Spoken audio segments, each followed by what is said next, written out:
Има една анекдота за Александар Македонски, кој кога стигнал до реката Инд, почнал да плаче на 30 години. Плачел зашто немало повеќе што да освојува, немало веќе свет. Го победил светот. 3 века подоцна, на горе-долу истата возраст, 30 на години, Христос вели, јас го победив светот. Не плачеше, туку триумфално изјави дека го победи светот. И сега, што е разликата помеѓу Христос и Александар? Александар е војсководец, околу себе обкружен со генерали, со војски, додека Христос беше обкружен со рибари, еден цариник, даночник и сите селани. И само неколку дена подоцна, тоест неколку часа подоцна, Христос ќе биде распнат, ќе биде убиен. Така да од таа перспектива звучи арогантно Христос да каже, јас го победив светот. Тој не беше војсководец како Александар и не само тоа, туку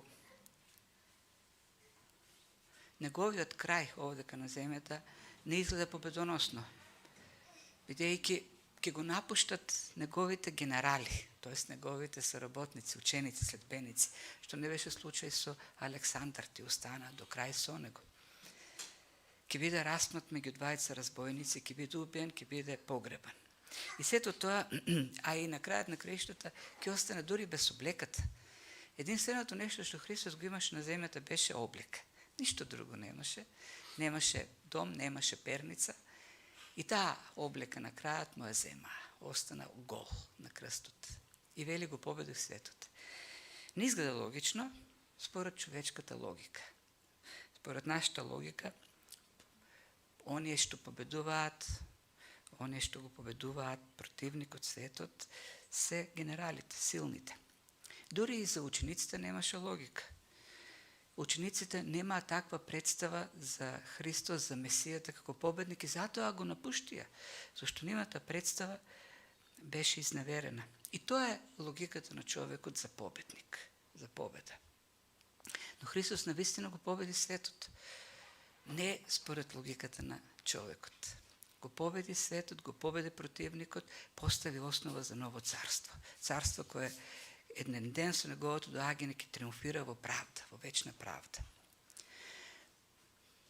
Проблемот е во нашата логика, која во споредба со Божјата е како земјата со небото. Учениците, не само учениците, туку јудеите си создадоа свое учење за Месијата, дека тој ќе биде како Давид, со мечот во рака, на кон, ќе ги освои еден по еден народите. Ги освоил и така ќе воспостави едно победоносно царство. И кога дојде Христос, неговата мисија воопшто не се совпадна со таа логика.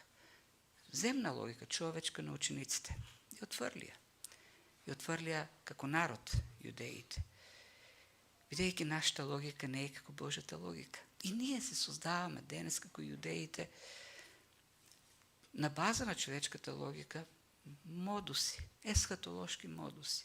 Тоа како ќе дојде Христос, кога ќе дојде, што ќе направи кога ќе дојде. Според нашата човечка логика. И јудеите на истиот начин, читајќи го Словото, се создале своји модуси за неколку различни за Месијата и нито една не се совпаднала со онаа вистинската идеја. Сеќавам 90-тите години кога источниот свет што туку се ослободи од онаа железна завеса од социализмот, влезе христијанството и тоа уште имаше една ескатологија, нели, за Армагедон и така натаму. Разбирањето беше дека Русија и Кина се тие змејови црвени кои војуваат против Христос. Знаете, ден се свртеа работите, истите тие источни народи сега во Кина и во Русија гледат како праведни, додека овие злосторниците се таму по некаде на запад. Некако многу лесно се менуваат тие модели според политичките промени, зашто ние работиме со таа човечка логика. Христос го победи светот, навистина го победи светот и затоа им рече на крајот: не плашете се, зашто јас го победив светот. И со тоа завршува таа беседа, долга беседа, најдолгата беседа, која почна во 13 глава, секако ќе продолжи со молитвата. Меѓутоа завршува на проповед, која е директно насочена кон учениците. Во 17 глава продолжува поуката на Христос, ама не како беседа, туку како молитва. И интересно како завршува. Триумфално. Јас го победив светот, не плашете се. Има неколку теми во овој последен дел, завршен дел од 8 стиха, се повторуваат лекциите кои тој веќе ги кажа во претходните 3 глави, ги сумира некако, присуства секако темата за начинот на кој тој говори и неразбирањето на учениците, потоа темата за неговото долго патешествие од небото кон земјата и пак кон небото и како учениците ќе реагираат на тоа, и она голема тема, долга тема во 14-та, 15-та, 16-та глава, а тоа е за светот. Светот кој го притиска Божиот народ, или непријателството, или омразата на светот. И во тој контекст е оваа завршна реченица. Светот ќе ве мрази, но не плашете се, зашто јас го победив светот. Ајде да видиме сега што сака Христос да каже овдека во тој заклучок, во тие неколку последни зборува. И вели прво, ова во параболи ви го кажав, и ова не е баш најдобар превод, но ќе дојде час кога не веќе во параболи, да ви зборам туку откриено, ќе ви известам за Отецот. Да, во ова долга проповед тој користеше неколку жанрови, така да кажеме. Параболите се еден од жанровите. И овој зборот што го користи Христос не е парабола, туку е некаков преносен начин, заобиколен начин на израта. Параболата е заобиколен начин на кажување на нештата, но не е единствен, еден од многуте. Таков е и алегоријата.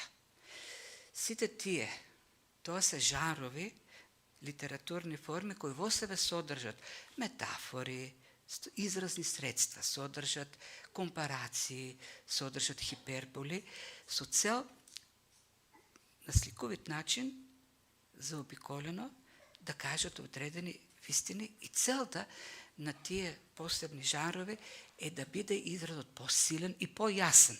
А Христос овдека вели да збунуваат. Начинот на кој што јас ви говорам не прави да би ви биде појасно, туку не разбирате. И тука всушност која е поентата ќе видиме. Бидејќи има една од целите на проповедите и едукација, има забуна кај луѓето, кај христијаните прават таква забуна меѓу параболи, алегории, меѓу стилски изразни средства или стилски фигури и така натаму. Предато едно објаснување. Параболите се една литературна форма која ги содржи тие стилски фигури, различно од алегоријата. Овдека Христос употреби и парабола во тие неколку глави и алегорија. Например, алегорија беше тоа во 15-та глава. Кога рече, мојот татко е лозарот, јас сум лозата, вие сте гранките. Таа алегорија користи како и секоја метафори. Тоест, лозата, гранките и лозарот како метафори за Отецот, Синот и учениците. И сега разлика е алегоријата, она што е специфично е што тие метафори персонифицираат личности. Тоа е карактеристиката на алегоријата. И кога имаме алегорија, за ние да не се чудиме дали алегорија и кој се крие зад тие метафори, е кажано во текстот секогаш. Ние немаме право, ако текстот не открива или не персонифицира некоја споредба со некоја личност, ние да ја дадеме, да го дадеме значењето, ние да ја персонифицираме. Христос јасно кажува, мојот отец е лозар, јас сум лозата, вие сте гранките. Јасно е. И тоа се алегориите кога тие изразни средства се толкувани, ни е дадено разбирањето. Христос користи во оваа парабола и во оваа беседа и парабола. Например, параболата е тоа што во минатиот пат, во минатиот пропат видовме, дека тие ќе искусат радост во маката, во страдањето, гледајќи го Христос како страда, умира, е погребан, кога пак ќе се врати, тоа се вели вашата радост ќе се претвори во вашата тага во радост, исто како жената која раѓа, има мака, но потоа доаѓа радоста. Тоа е парабола. Параболата не персонифицира, ние во параболата не можеме да разбереме кој е точно жената. Секој христијанин кој искусува во маката страдање. Не, парабола е параболата за добриот самарјанин. И во добриот самарјанин, во левитот, во свештеникот, во самарјанот не треба конкретни личности да персонифицираме. Туку параболата ни дава една вистина.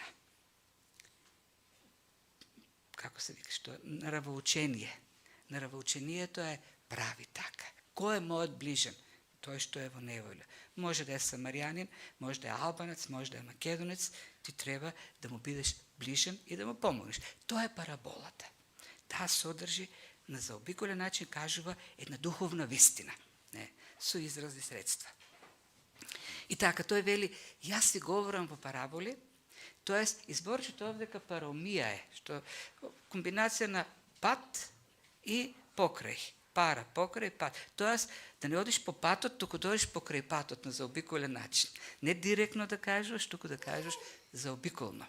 А потоа вели пак, откриено ќе ви кажувам, и тука зборчето откриено или паресија означува она нешто викаме куме право во очи. Директно, без заобиколување, без влакна на јазикот. Тоа е другото значење што говори. И кој е сега проблемот тука, или кој е разбирањето на текстот, што Христос сака да каже?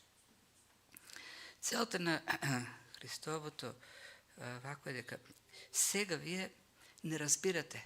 Јас ви кажувам малку позаобиколено, зашто вие не можете директно да ги сватите работите. И затоа јас користам параболи како помеки, како на децата што им се кажува во приказни. Има сурови вистини за животот, кои, например, не може да се кажат директно на децата, туку преку некоја приказна, ке им се раскажа за принцезата и принцот и така натаму. Така вели, сега ви раскажувам. Зашто не можете да разберете, но ќе дојде времето кога вие јасно ќе ви бидат кажани работите. И тогаш откриено ќе ги разбирате нештото за Отецот. И целата поента всушност овде на крајот на кришта не е само зборување, не е само вакво поучување. Туку имаме една поента во која Христос пак се навраќа на темата за утешителот. Ке продолжи обштењето. Ке продолжи заедништвото, зашто христијанското поучување не е теорија. Христијанското поучување е заедништво. Светиот Дух, и тоа беше големата тема, сега овде ќе ја кажу на заобиколен начин. Светиот Дух ќе дојде и во Светиот Дух вие ќе постигнете повисоко ниво на општење со мене. Тоа повисоко ниво на општење ќе донесе и повисоко ниво на разбирање, на откривање. Сега слушате, ме гледате физички, меѓутоа во Светиот Дух Христос ќе дојде во вас, ќе заживее во вас. И висините ќе ви се откриат многу појасно, многу подиректно. И ви тогаш ќе разбирате. Идејата всушност на овие зборови е дека и самото ниво на општење, на живот ќе биде поблизок, повисок, за разлика од порано, а што и знаењето ќе биде појасно, подлабоко. Општењето со Христос на повисоко ниво ќе донесе на внатрешно општење. Ние во Христос, Христос во нас. Тоа ќе го оствари Светиот Дух. И затоа Христос им вели, подобро е јас да си одам кај Отецот. Подобро е да си одам, зашто ако не си одам, не можам да го пратам Светиот Дух. И нема да го имате тоа општење. Христијанството, и тука доаѓаме до една важна тема, христијанство не е збир од учења. Не е систем од догми. Христијанството е општење. Тие догми треба, или тоа учење, треба да не доведува до заедништво. заедништво со Христос, заедништво со Бог, заедништво еден со друг. Ние честопати во нашата насоченост кон учењето, кон доктрината, забораваме всушност дека христијанството или нашиот живот се крепи на личен однос со Бог, на една жива врска со Бог. И ако нашето проучување на Словото не води кон тоа, кон тој живот, се останува на ниво на теорија. Нема живот, сува доктрина. Истина остануваме силни во знаењето, слаби во духот. И во неволите, и во искушенијата. Немаме сила, немаме живот. Ние се трудиме и треба да се трудиме да имаме правилно формулирана вера, учење. Меѓутоа, на крајот на краиштата, нашето спасение не доаѓа од правилното формулирање на доктрината. Нашето спасение ни го дава оној кој умре на крстот, Христос. Тој ни го даде спасение. Таа ние треба да разбереме, да научим, да знаеме што тој направи, но на крајот на краиштата се сведува на нашиот живот со него како личност. Ние можеме да останеме на теоретско ниво со математичките формули, но секогаш кога имаме личност, знаењето, познавањето, продлабочувањето на знаење се поврзува со заедница, со уште подлабока врска со некого. Мажот и жената во бракот се запознаваат подобро, но тоа не останува теоретско знаење. Представете си, некој прави проучување психолошко, аналитичко за својата сопруга и се останува на тоа ниво, а не е живот со сопругата, во кој разбира подобро и разбирајќи ја подобро, се дава повеќе за неа, живее повеќе за неа, расте повеќе љубовта, хармонијата, поврзаноста. Тоа е целта на продлабоченото познавање. Кога човек, и тоа доаѓа паралелно, колку што некој е повеќе со некого, тој повеќе учи и знае. Колку повеќе знае, тој е повеќе со него, сака да биде со него. Тие се тие односи овде. И тоа ќе го прави, вели, духот кој ќе дојде. Тој ќе ве поврзе ќе ви говори за Отецот. Тој јасно, јас ќе ви говорам. Зашто Духот ќе го говори тоа. Духот нема да говори ништо повеќе, ништо поразлично до она што Христос им го открива овдека. Духот ќе ги учи на Христовото учење. Ќе ви излезам за Отецот и што и да побарате во моје име. Вели, јас нема да се застапам, нема да се молам за вас. Нема да го молам Отецот. Вие ќе имате врска со него. Вие ќе имате заедница со Отецот. Познавањето на Христос, откривањето на Христос на крајот на краиштата треба да не доведе до таа врска или заедница со Отецот. Живот со Отецот. Соедините со Христос, ние сме соединети со Отецот. Во таа смисла Христос е посредникот меѓу човекот и Бог, и Отецот. Да не доведе на крајот до Отецот. И затоа Христос кога не учи да се молиме, и затоа кога не учи да бараме, вели, во моје име барајте, но треба да барате од Отецот. Вашата заедница треба да биде со Отецот. Да имате живот со него. Моето откривање на Отецот, вели, ова што ќе го говорам јасно за Отецот, ќе треба да доведе до живот со Отецот. Вие лично да одите кај Отецот. Лично да му се обраќате на Отецот. Да живеете со Отецот. И тоа е улогата на Светиот Дух. Да открива. Но не само да открива, не само да дава знаење или разбирање, туку сознание и верување и живот. Тоа го правеше во однос со учениците, тоа го прави и со нас. Ако ние сега го слушаме ова и го разбираме, не само го разбираме, туку и го искусуваме внатрешно како вистина и живееме на таа вистина, тоа е така бидејќи Светиот Дух јасно ни открива, без заобиколување, без метафори. Јасно ни говори во срцето. Не просветлува. Тоа е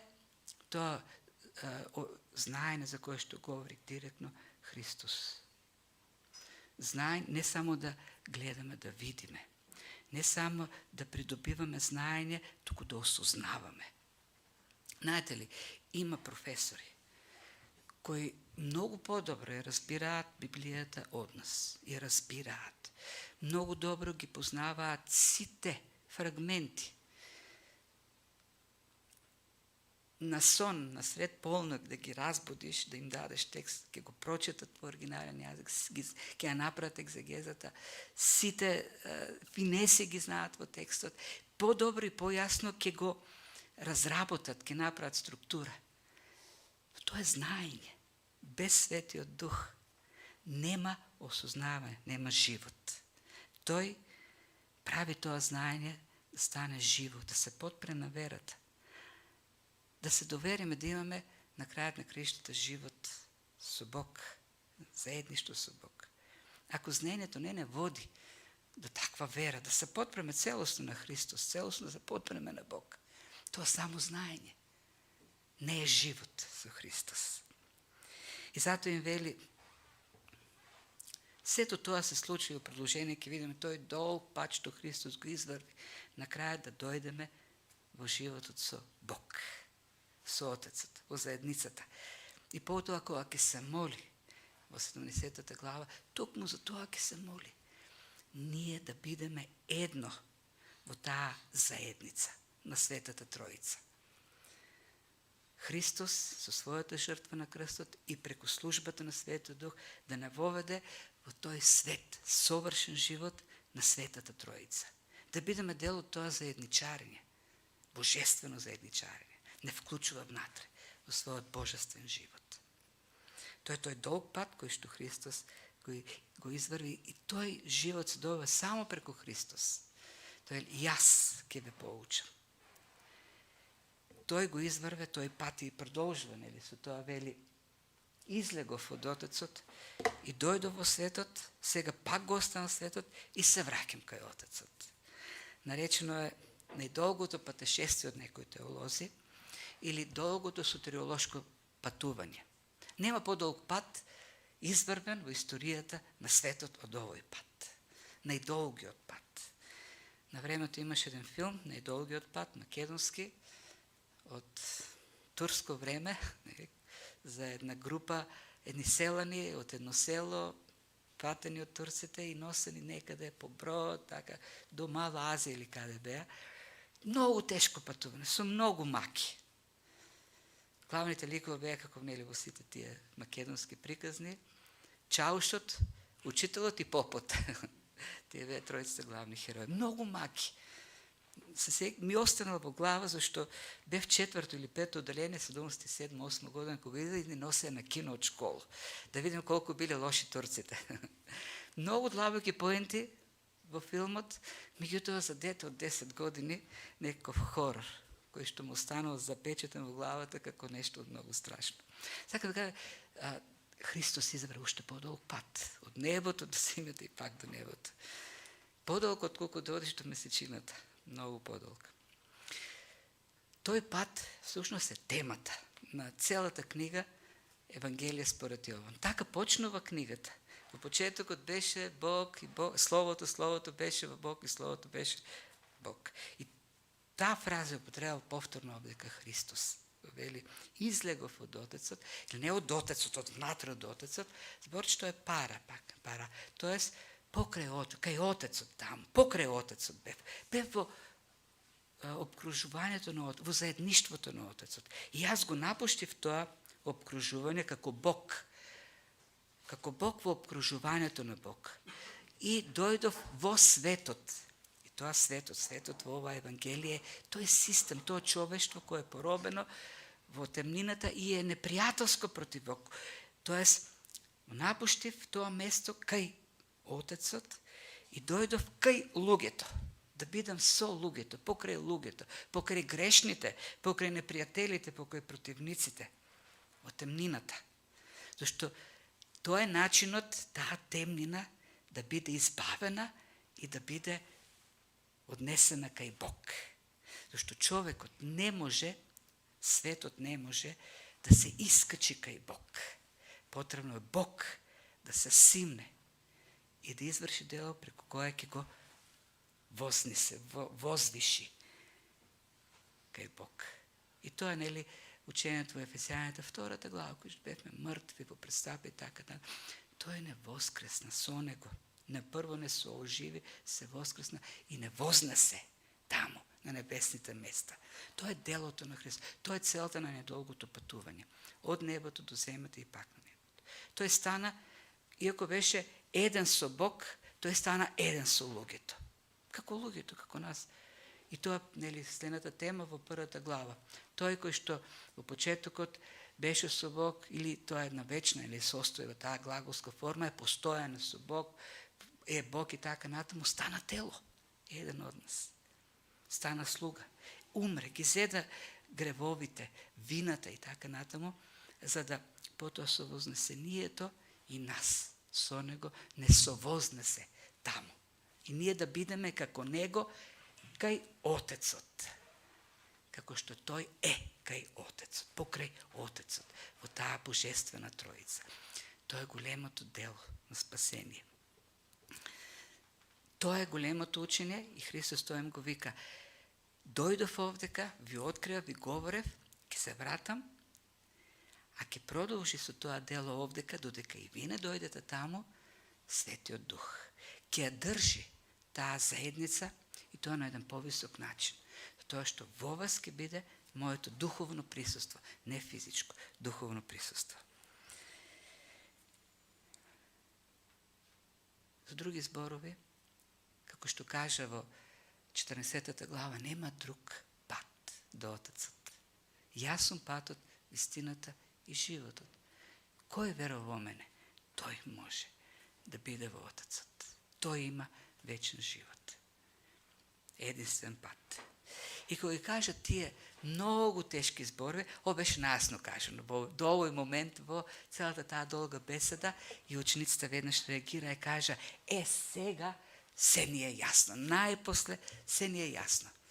Веќе нема потреба да ни кажеш никаква парабола. Зошто порано не го кажа толку јасно? Па вртеше лози, па бремени жени кои раѓаат. Па кажи ни дека ти си бил кај Отецот, дојде тука меѓу нас и сега ќе се вратиш кај Отецот.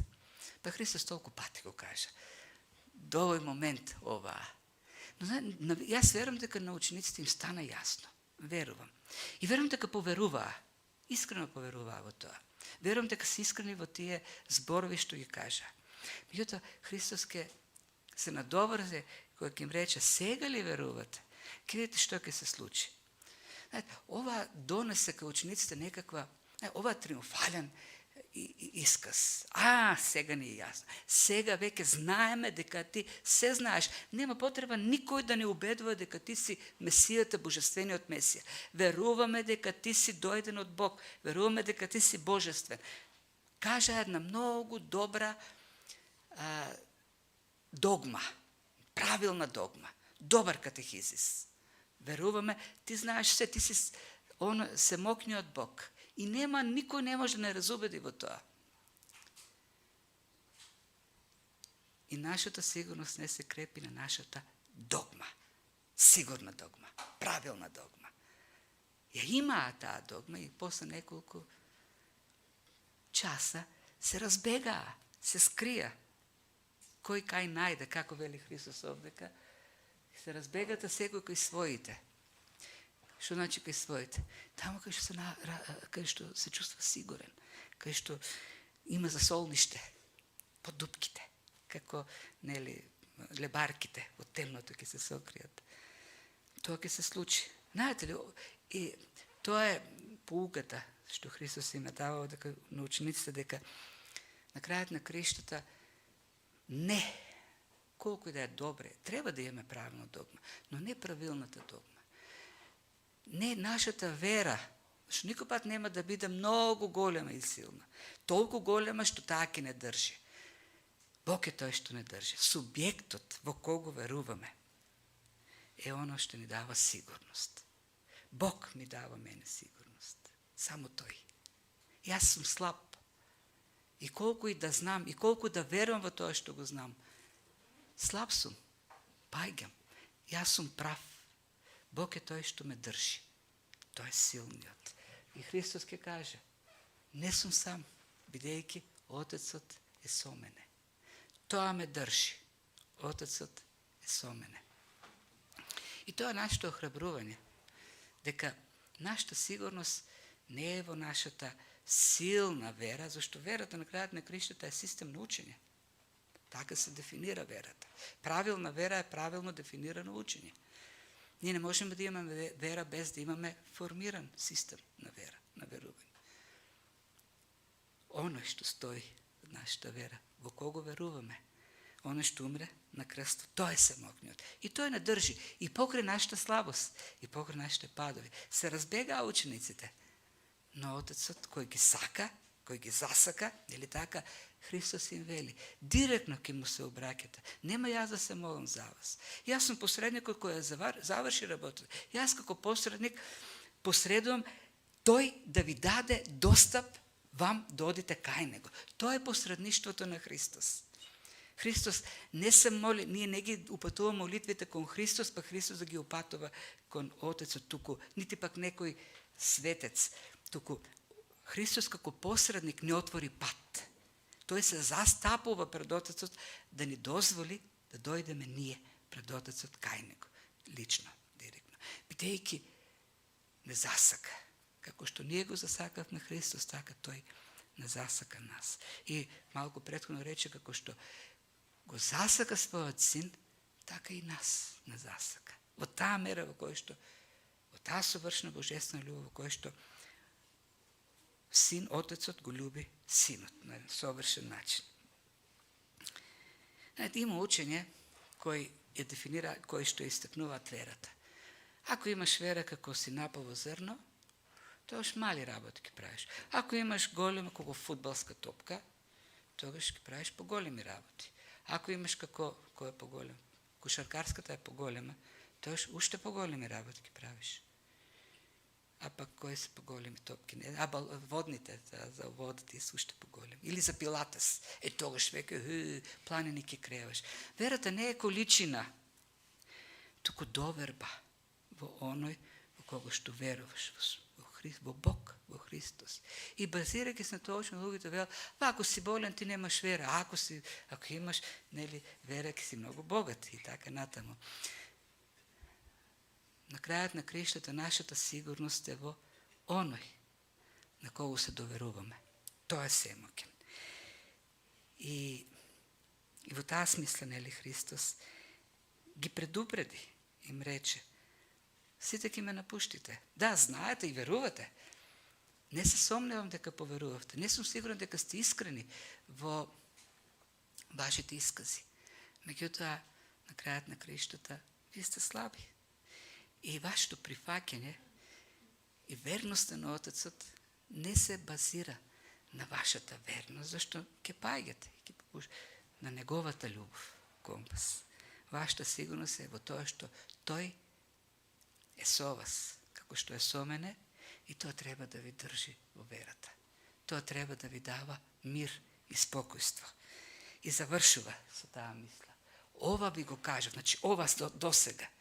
Сето она што го зборев од 14, 13, 15, сеток на крајот на краиштата се сведува на тоа. Да имате, да не се плашите, зашто јас го победив светот. Завршува со тие зборови, знаејќи после неколку часа што ќе се случи. Ги знаеше маките, ги знаеше искушенијата со кои ќе се соочи Христ, ќе се соочат учениците. И за тоа завршува. Да не се плашите, зашто јас го победив светот. И тука говори за мир во мене и маки во светот. Мир во мене, маки во светот. И во двата случаеви говори за состојби во нешто, во некакви рамки. Во мене сте и во светот сте. Во мене имате мир, во светот имате маки. И тие се состојби кои не се исклучуваат. Тие се паралелни, постојани состојби. бидејќи сме во светот, не можеме, понатаму каже дека не се од светот. Тоа значи не припаѓаме на тој систем, но сме во тој систем. И бидејќи сме во тој систем, во тој свет има маки, во тој свет има страдање, во тој свет има опозиција, притисок има во тој свет. Притисок поради нешто да избереме да не ја вршиме волјата на Бог. Тоа е оној притисок да ни ограничи слободата. Слободата да го вршиме она што Бог го сака. Да не принуди поради нешто, болест ке ни прати. Сега си болен. Штом си болен, тогаш што значи дека ќе си дадеш одмор од служба, од молитва, од читање Библијата, треба да се релаксираш малку, не. Или нешто друго ќе ни даде. Тоа е светот. Во светот ги имаме тие притисоци. Тоа е природата на светот. Природата на светот е неволите, страдањата, маките. Природата на Христос е мир. Во светот има бури, во Христос има мир. И бидејќи ние сме во светот, но не сме од светот. А кога сме во Христос, ние сме од Христос. Христос е во нас, припадност има. И тие се тие двете различни форми на суштествување. Суштествуваме во светот, но не сме од светот. И суштествуваме во исто време во Христос. И Христос во нас. И таа припадност. И бидејќи е различно нивото на суштествување, бидејќи ние сме во Христос и Христос е во нас, тогаш природата на Христос е она што владее во нас. Ја прави нашата природа. Во светот има маки кои не притискаат и тоа е неизбежно. Во Христос има мир кој станува нашата природа. Во тој свет на бури, неволи, маки, нашата природа останува мир, спокојство. Мир кој ги победува притисоците на светот, ограничувањата на светот. А робството кој сака светот повторно да ни го наметне. Двајца големи уметници биле замолени според своите перцепции да направат слика за мир, да насликат. И едниот насликал, и двајцата секако, пейсажи насликале, зашто пейсажите најмногу говорат за уметниците. Едниот нацртал една така идилична слика, шума, езеро, полјана и се мирно, спокојно, мирно езерото, шуми, гранките, спокојни, нема ни ливче што мрда. Другиот нацртал спротивна слика. Бранови, т.е. бури кои што ја разоруваат природата. Разбранувана река, надвиснати гранки од ветрот и на една гранка, тенка, две птици кои се чуроликаат. И сега, која е вистинската слика за мир? Ами втората. Првата не е мир.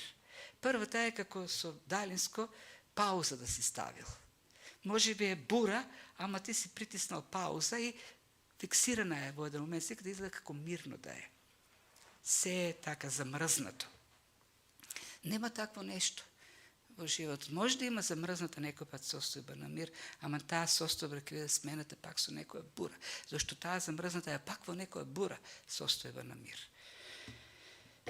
Во светот ќе има војни, во светот ќе има неволи, ќе има маки. Тоа што се случува сега не е нешто ново, но ние сегаш како нешто ново ги искусуваме. Секоја нова генерација мисли дека со неа почнува се. Од секогаш ги имало тие состојби како што ги има денес. Од секогаш луѓето биле алчни за пари, за власт и поттикнувале војни. Така е во светот. Меѓутоа, втората состојба е подобра, пореална представа за мирот, бидејќи мирот не означува отсуство на бури. Мирот означува во таа состојба да си спокоен. Зашто тоа е состојбата во Христос. И затоа Христос ни дава таа алегорија за лозата и гранките. Ако ние сме гранки кои црпиме живот од лозата, го црпиме мирот од лозата. Во Христос нема бури, нема неволи. Во Христос има мир, спокојство. И тоа ако е нашата природна состојба, така си остане, независно од бурите.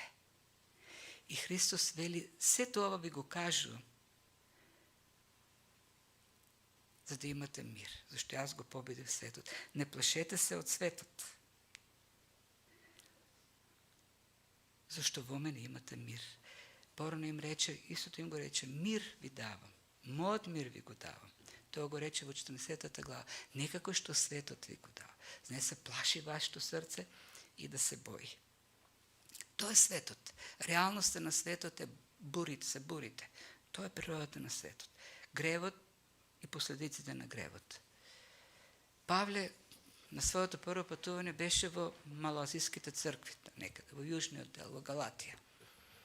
И во еден од тие 3 градови, Листа, Дерба, кој бе тamo, Антиохија, беше претепан до смрт.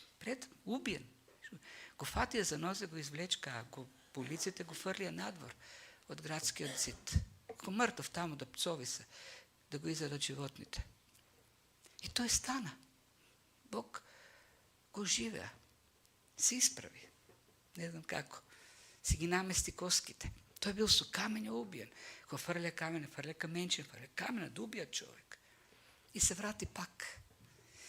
И почна да им проповеда, и пак им проповедаше, им рече на тие луѓе. Сега, ако имате вера, вие ќе станете најбогати во Мала Азија, ќе ги водите бизнисите, ќе водите скапи коли, ќе бидете здрави.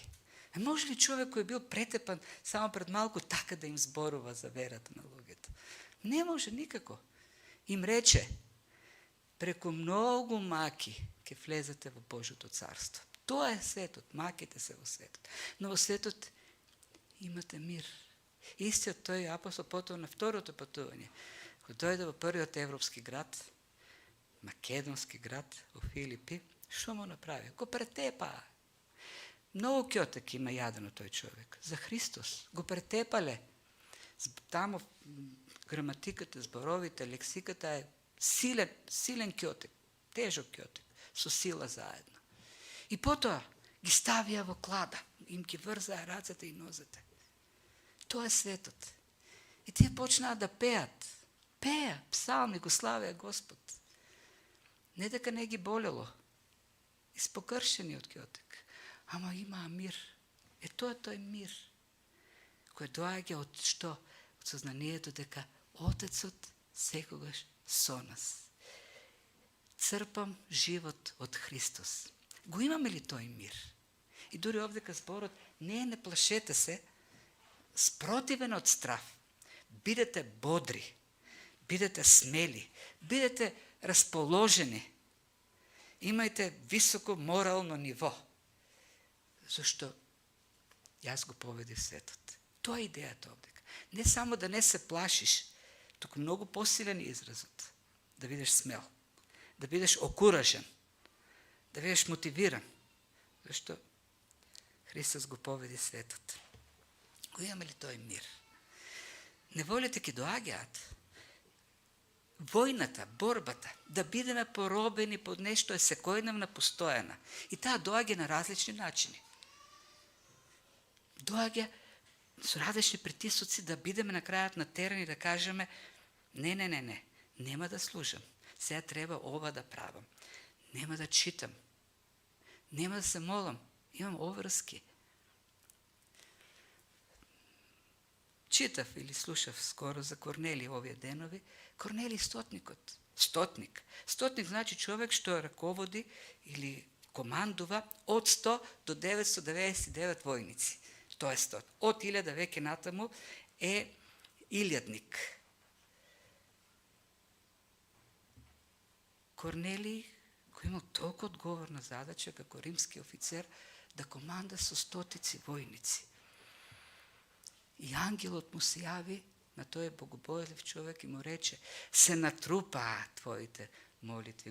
Господ го чу твојот глас, зашто се натрупаа, се трупале. Тој човек богобојазлив се молил. Толку многу се натрупале молитви пред Бог. И треба се натрупат молитви пред Бог, за Бог да действа. Не, идејата овдека е дека тој се молил, бил посветен на Бог. Тоа созревало, градало во него да дојде моментот и на крајот и Петар да му биде пратен. Добро, тој човек, нели може да си каже, нито сум јудеин, јас сум си римјанин, јас имам пантеон. Не, човек и покрај должноста офицерска да се моли. Посветен на Бог. Многу добри ни пишува правил на народот. Пак се сведува на тоа. Во кого е нашата сигурност? На што се подпираме во животот? На што се надеваме? Не може светот ништо да ни прави, зашто Христос го победи. Има еден добар текст во Колосјаните 2 глава 13-15 стих, каде што Павле говори за таа победа, вели и вас. Тоа го прави во 3 сцени. Вас кои бевте мртви во гревовите и во необрезанието на вашето тело, тој заедно со него ве оживи. Мртви, оживеани. Како? Со тоа што ви ги прости гревовите. Прво. Второ. Како ви ги прости гревовите?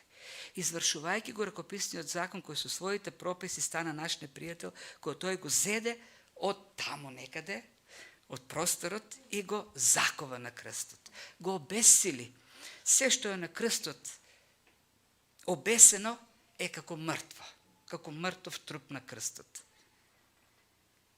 Вели, вие бевте мртви во престапите, но сте ослободени така што ви се простени. Земен е тој тефтер во кој што се пишувани вашите престапи и казните за вашите престапи. И тоа во Христос на крстот е обесилено, распнато е таму. Го губи значењето. И на крајот завршува. Како сето тоа, откако ја зграби силата од началствата и властите, ги изложи јавно на позор и славејќи во себе победата над нив. Така што ги победи тие сили на темнината, началствата и властите. Како ги победи? Со тоа што им ја го зема оружјето. Кој оружјето? Власта над нас преку кревот и вината за гревот. И немаат веќе со што да не држат. Откако тој ракописен закон во кој што се натрупани нашите гревови е распнат на крстот со Христос, веќе немаат со што да не држат во власт. Ние сме слободни од гревот, од власта на гревот, од нивната власт. Разоружени се. И овде дека Павле дава сцена како на римски непријатели кои се победени, земено им е оружјето, соголени се и се поставени таму да им се смеат сите, на срам изложени. После тој пораз што го доживее. Така вели, нашиот непријател, светот, сатаната, е разоружен и поставен на срам. Да, тој уште действува, меѓутоа, сите тие дејства не се за наша штета, туку само помагаат. Уште повеќе да растеме, уште повеќе да созреваме, да јакне уште повеќе нашата вера, уште повеќе да се доверуваме на Бог. Тие не се средство против нас, туку средство за нас. Маките во светот градат во нас карактер, уште поголема доверба и близкост со Бог. Зашто таа победа што Христос ја извојува на крстот, не е победа после која може да има преврат некаков. Знаете, во овој живот, после секоја победа може да има преврат на бојното поле. Деновиве слушаме, војната во Ирак и секој ден зависи од изворот, а сите информации што ни доаѓаат се фабрикувани. Нема ниедна информација на интернет која што не е фабрикувана. Нема ниедна. Секоја информација си е претходно наштелувана да прати од некаква ваква порака, од некој центар. Затоа внимавајте кога читате пораки, кога читате. Се е фабрикувано. Нема апсолутно реално известување.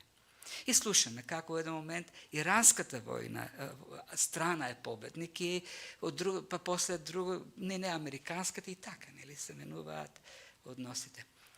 Христовата победа е без пресврт, нема пресврт. Како на пример што случува некој води 2:0 и после во продолжението од 4 минути 3:2 може да заврши со пораз. Нема пресврт. Таа е конечна, вечна победа. Осигурена.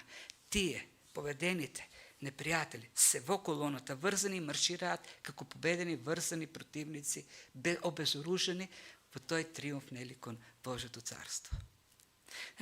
Во митологијата, во еленистичката митологија има два термина за победа, кој може да се синонимеа повеќе се така како спротивности. Тука е зборчето Нике, како победа или Никао, победник.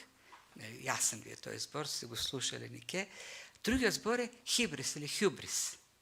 Има мит за тој термин, кој потекнува од она златно време на Атина, кога таа била врвот на славата како град, времето на Перикле, бил изграден храм на безкрилната Атина. Атина е богинјата на победата. И таа е насликувана или представувана со крилја. Зашто символиката на победата се крилја. И зошто крилја? Зашто човекот разбрал дека победата има крилја. Знае да одлета. Ке слета на едно место, потоа ке се крене, ке оди на друго место. Таа шета. Не си прави гнездо само на едно место. И што направиле атињаните? За да ја натерат победата или Атина, да остане тамо, и ги отсекле крилјата. И во тој храм Атина е без крилја. И од тука доаѓа тој хибрис, тоест ароганција или гордост. Ние веќе сме непобедливи. Еве, Атина остана заробена овде кај нас и секогаш ќе победуваме. Само малку подоцна спартанците и освојуваат Атина, потоа македонците, потоа римјаните и потоа кои доаѓаат други византијците, па турците и така натаму. И се редат победниците. Еден победник заменува друг победник. И така е на земјата.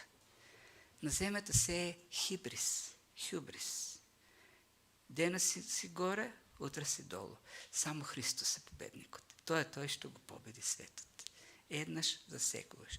И ги постави основите на тоа, темелите на тоа царство кое доаѓа. Царство на вечна правда, на вечен мир.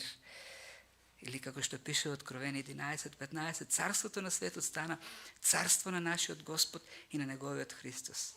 И тој ќе царува за секогаш и во вечни векови.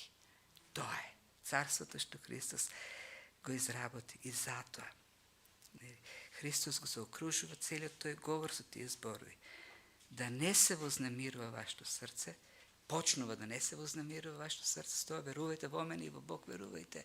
Доверете се во мене и во Отецот и се вршува, не плашете се, бидете смели. И аз го победив светот. И тоа е. И откако победи светот, Христос кани, Бог кани, ги повика изгубените, да дојдат кај Него, да го напуштат тој свет што одминува, во кој што има падови постојано. Може малку да има некако воздигање, потоа веднаш задолжително ќе следи падот. Повикот на Господ е: дојдете кај мене, сите што сте изморени и обременети. Јас ќе ви дадам мир. Јас ќе го носам со вас. Товарот е лесен на Христос. Неговото робство дава слобода. Слободата е тоа што не покропа во мизеријата, во ништоштвото, во темнината. Нека Господ ни помага да останеме во Него, да се држиме за Него. Во едно постојано општење. Во тоа општење тој ќе ни се открива повеќе и повеќе во Словото, во молитвата. Духот директно, јасно ќе ни кажува. И ќе стануваме посилни. Не ние, туку во Христос посилни, доверувајќи се во Него. Нека ни помогне на сите нас што ја положивме нашата вера во Него, да живееме верно и радосно. Ако некој има што не го направил тоа, нека повика. А Бог не враќа никого кој доаѓа понизно со покаяние кај Него. Тој го прима. Вај да се молиме. Татко Небесен, таа за нас е голема привилегија да дојдеме во таа голема победа пред Тебе. Да дојдеме во Твоето присуство и да Ти пееме, да Те возвеличуваме тоа каков Спасител си ни дал. И тоа го објавуваме, Господи, и сега.